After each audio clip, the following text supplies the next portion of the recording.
लंबदंड गोलपिंड धरपकड़ प्रतियोगिता, एंटी इंग्लिश मूवमेंट चलाया यूपी में। अंग्रेजी हटाओ, अंग्रेजी हटाओ।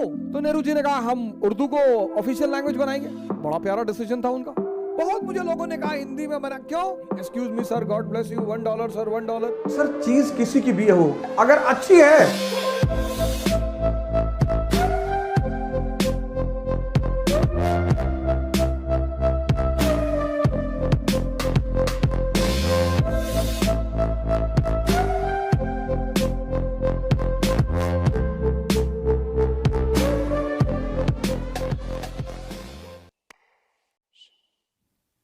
हमारे यहां आप देखो नेशनलिज्म का सेंटिमेंट क्यों कमजोर है।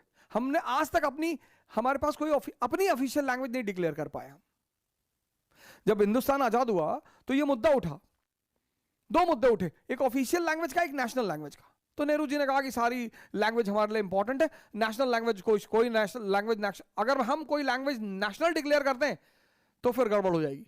That will be a biasness towards the other languages, it will be a biasness towards the other languages. तो हम ऐसा नहीं करेंगे। फिर मुद्दा हुआ ऑफिशियल लैंग्वेज का। तो नेहरू जी ने कहा हम उर्दू को ऑफिशियल लैंग्वेज बनाएंगे। बड़ा प्यारा डिसीजन था उनका। पर हमारे यहां के एक्स्ट्रा इंटेलेक्चुअल्स, एब्सोल्यूट इंटेलेक्चुअल्स बोले उर्दू मुसलमानों की लैंग्वेज है।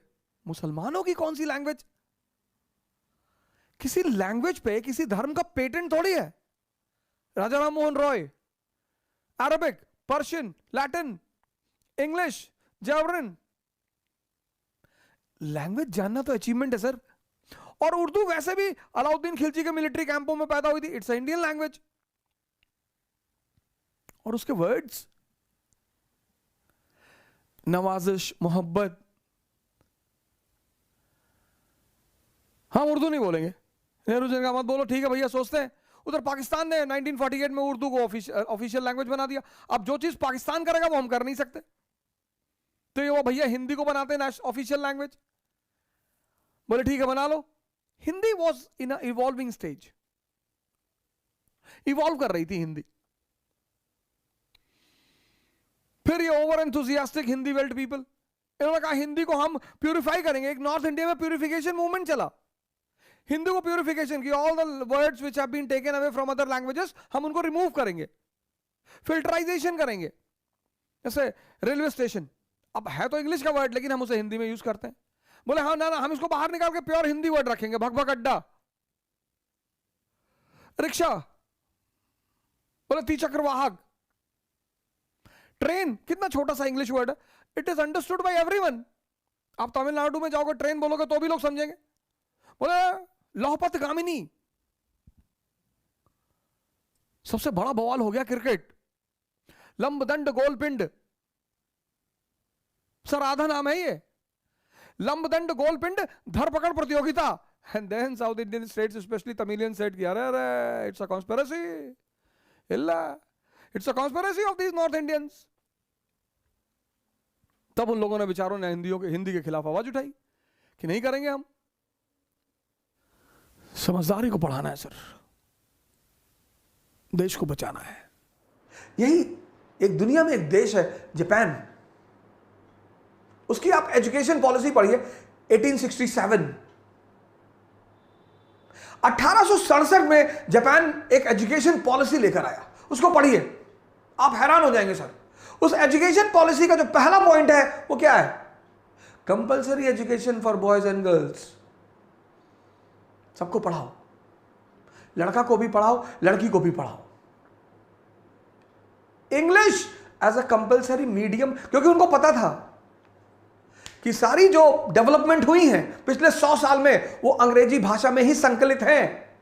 तो बच्चों को अंग्रेजी जानना बहुत जरूरी है। हम क्या करते हैं, हम एक एक्सट्रीम पे रहते हैं हिंदुस्तानी ज्यादातर, या तो हम पूरा पाश्चात्य में चले जाएंगे या हम पूरा पूर्व में चले जाएंगे।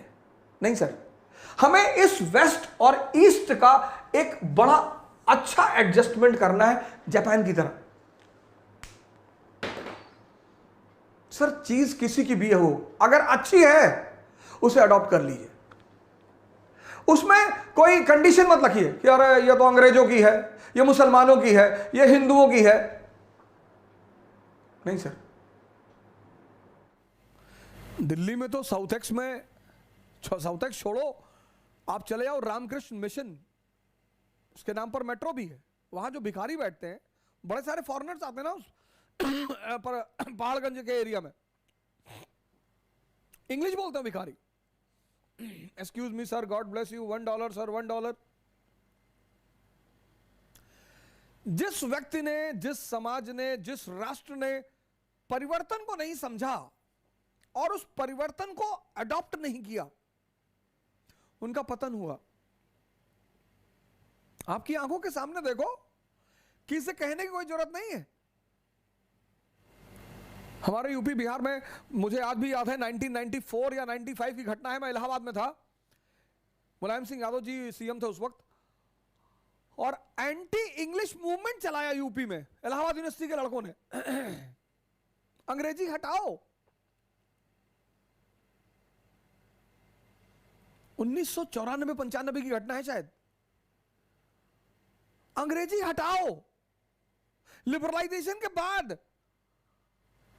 और उसका खामियाजा यह हुआ कि इलाहाबाद सिविल सेवा के केंद्र के रूप में खत्म हो गया।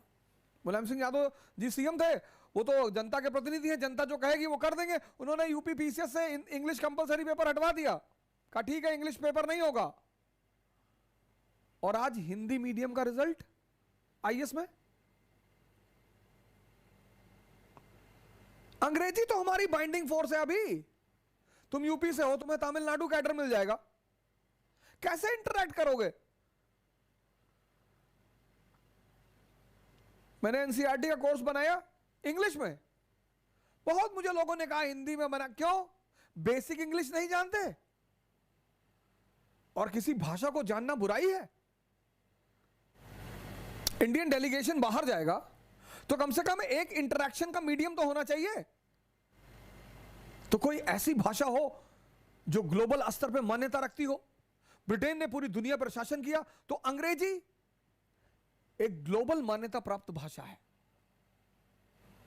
1867 में जब जापान में रिफॉर्म्स शुरू हुए, तो आप उनका रिफॉर्म्स देखिए, मैं पढ़ाऊंगा जापान, आपको बड़ा प्यारी कहानी है जापान के मुल्क की, कहानी सुनाऊंगा जापान की। 1867 में जब जापान में रिफॉर्म शुरू हुए तो उन्होंने इंग्लिश कंपलसरी कर दिया, क्योंकि उनको पता था कि जितनी भी नई नई किताबें हैं, चाहे वो राजनीति से जुड़ी हो, चाहे वो इकोनॉमी से जुड़ी हो, सब इंग्लिश में है। फिर धीरे धीरे उन्होंने, जब उनकी जनरेशन मैच्योर हो गई और आत्मसात कर लिया, तब उन्होंने अपनी भाषा में ट्रांसलेट कर लिया और धीरे से शिफ्ट कर गए।